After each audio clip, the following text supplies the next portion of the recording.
Hello students and welcome to the discussion for the first P set of this session. I'll be discussing the answers for the biology section. So the very first question, which of the following are true for microalgae?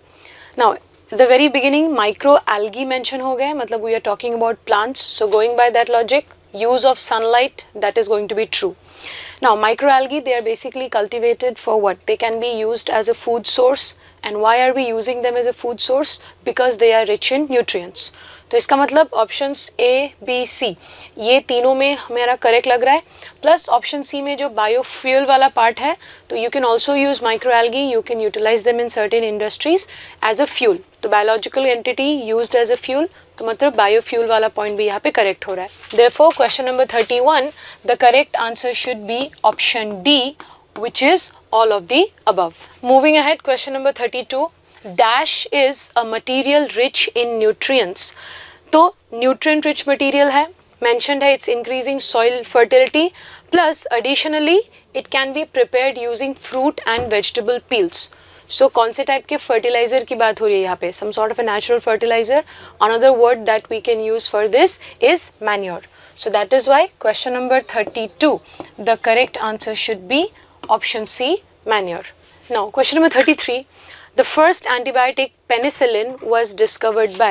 तो penicillin का जो discovery हुआ था, that was from a fungi, Penicillium notatum, and this discovery was done by the scientist Sir Alexander Fleming.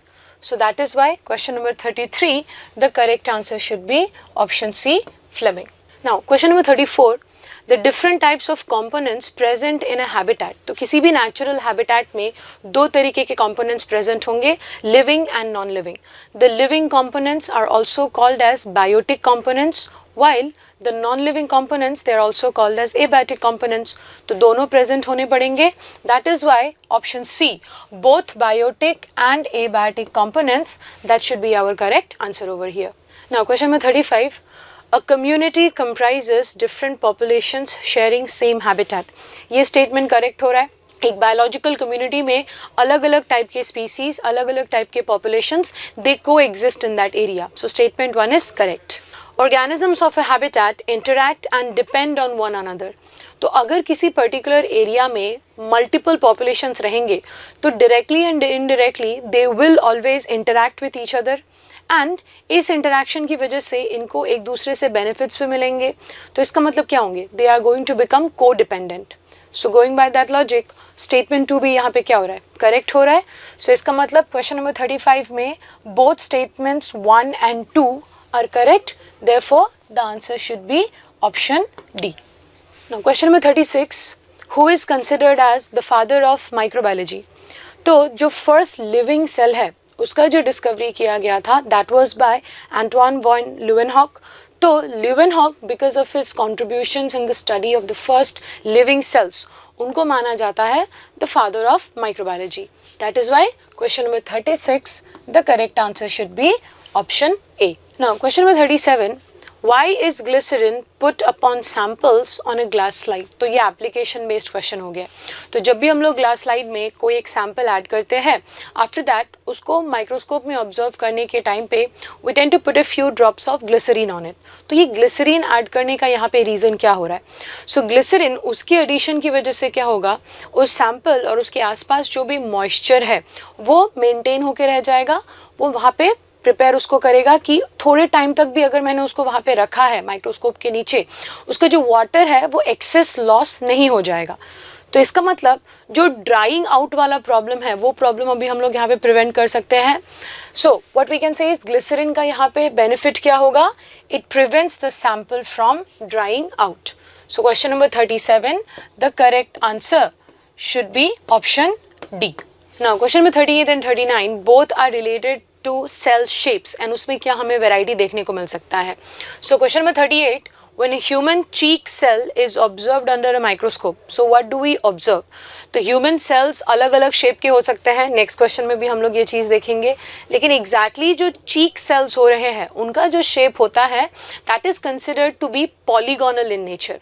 तो multiple उसके sides होंगे, तो polygonal shape. That is why question number 38, the correct answer it should be option A, polygon shaped structure.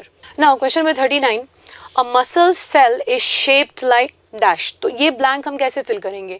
Muscle के जो sales हैं उनके variable shapes हो सकते हैं।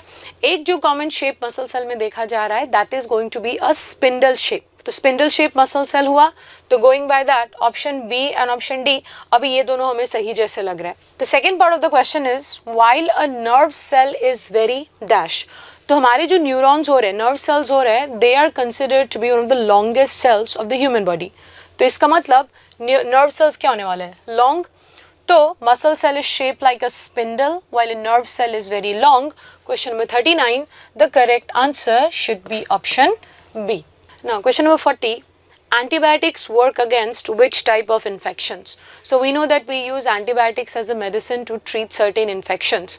लेकिन डिफरेंट टाइप के जो बॉडी में इन्फेक्शंस हो रहे हैं अलग अलग कॉजल ऑर्गेनिजम्स की वजह से होंगे। तो एंटीबायोटिक्स प्रिसाइसली किसके अगेंस्ट काम करते हैं? They tend to work against bacterial infections, not protozoan और नॉट वायरल इन्फेक्शंस। तो इसका मतलब question number 40, the correct answer should be option B. Now question number 41, which gas is released during yeast fermentation that makes dough rise? तो generally baking वगैरह के लिए जो dough हम लोग यूज़ करते हैं उसमें एक इंग्रेडिएंट ऐड किया जाता है yeast. So yeast is what? Yeast is a unicellular fungi. तो ईस्ट वो परफॉर्म करेगा fermentation and one product of that fermentation it tends to be the gas carbon dioxide. तो जब कार्बन डाइऑक्साइड ईस्ट प्रोड्यूस करेगा तो वो जो dough होगा उस डो में वो कार्बन डाइऑक्साइड ट्रैप होगा, जिसकी वजह से ऐसा लगेगा कि डो ऐसे राइज हो गया है। इसकी वजह से आफ्टर बेकिंग वो फ्लफी हो जाता है, उसमें कुछ ओपनिंग स्पोर्स जैसे देखने को मिलते हैं। तो इसका मतलब question number 41, the correct answer should B the gas carbon dioxide which is option D.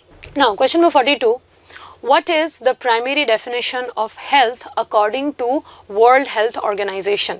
तो WHO जब बोलता है कि कोई पर्सन हेल्दी है या फिर उनका हेल्थ को वो डिफाइन करता है, there are three parts that it focuses upon. One is considered to be physical well-being, the second is going to be mental well-being and the third is social well-being. So इसका मतलब it's a state of complete physical, mental and social well-being. Therefore question number 42, the correct answer should be option B. Now question number 43, assertion reason based question हो रहा है। Assertion, antibiotics should be used only when prescribed by a doctor. ये particular statement जो है ये correct है, because अगर हमें डॉक्टर ने प्रिस्क्राइब नहीं किया है we are not just suppose to take antibiotics on our own. तो statement A is correct, assertion true है। रीजन वाला जो स्टेटमेंट है, over use of antibiotics can lead to antibiotic resistance. Reason वाला जो स्टेटमेंट है दिस इज ऑल्सो ट्रू।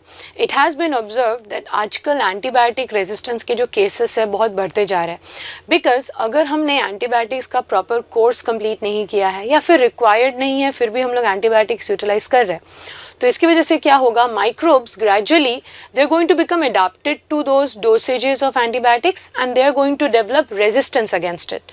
तो eventually अगर मैं वो एंटीबायोटिक यूज़ कर भी रही हूँ तो या तो वो उतने डोसेज में काम नहीं कर रहा है, कभी कभी तो तुम कितना भी डोसेज क्यों ना बढ़ा दो, इट सीम्स कि वो antibiotic has completely stopped working. This particular problem, this is antibiotic resistance and it can be developed because of overuse of antibiotics in the population. Now, assertion बोल रहा है कि बिना डॉक्टर के प्रेस्क्रिप्शन के हमें एंटीबायोटिक्स यूज़ नहीं करना चाहिए। क्यों? क्योंकि अगर हमने एंटीबायोटिक्स ओवर यूज़ किए हैं उससे एंटीबायोटिक रेजिस्टेंस का प्रॉब्लम शुरू हो जाएगा। तो अगर मैंने रीज़न को यूज़ करके असर्शन समझाया तो वो उसका करेक्ट एक्सप्लेनेशन हो रहा है। Therefore, question number 43, the correct answer, it should be option A. Both assertion and reason are true and reason is the correct explanation of this particular assertion. Now, question number 44, in bread mold experiment, what would happen if the bread were sealed in an airtight container without moisture? तो इसमें तुमको दो part पे ध्यान देना है। पहला, we going to do this experiment जहाँ पे ब्रेड में जो मोल्ड है, जो फंजा है, उसका ग्रोथ हम लोग स्टडी कर रहे हैं, राइट? तो इस पर्टिकुलर एक्सपेरिमेंट में हमने दो चीज़ें चेंज की। पहला क्या, उसको एक ऐसे कंटेनर में रखा है विच इज़ एयर टाइट, मतलब कंटेनर के अंदर और कंटेनर के बाहर का जो एनवायरनमेंट है उसके बीच में कोई कनेक्शन नहीं हो रहा है। दूसरा, उस कंटेनर के अंदर हमने ड्राई कंडीशंस रखे हैं, moisture is absent. Now fungi को ग्रो होने के लिए first of all it requires damp moist conditions. तो जैसे हमने मॉइस्चर हटा दिया तो the growth of fungi it is going to be limited there. Second thing, उस ब्रेड में मोल्ड ग्रो होने के लिए उस मोल्ड के जो स्पोर्स है वो बाहर से आएंगे। तो अगर मैंने कंटेनर ही एयर टाइट करके रखा है तो बाहर से कोई स्पोर आ नहीं पाएगा। तो मतलब अगेन क्या हो रहा है, स्पोर का वहाँ पे एंट्री नहीं हो रहा है, तो there is not going to be any growth. तो इसका मतलब what will happen in this experiment, mould will not grow. तो इसका मतलब question number 44, the correct answer should be option B. Now, last question, question number 45. Which of the following is a communicable disease? So, what is a communicable disease? It's a disease which can easily spread in the population through contact or other contaminated conditions. Now, इसमें से जो chicken pox वाला condition हो रहा है, that is one disease जो from one person to the other उस particular area में स्प्रेड हो सकता है। तो इसका मतलब कम्युनिकेबल डिजीज इसमें कौन हुआ, chicken pox. So the answer should be option C, chicken pox. So, I hope with this video any doubts that you had regarding the questions and their solutions have been cleared. I hope your exam was well and I look forward to seeing you in the classes of PNC Academy. Thank you.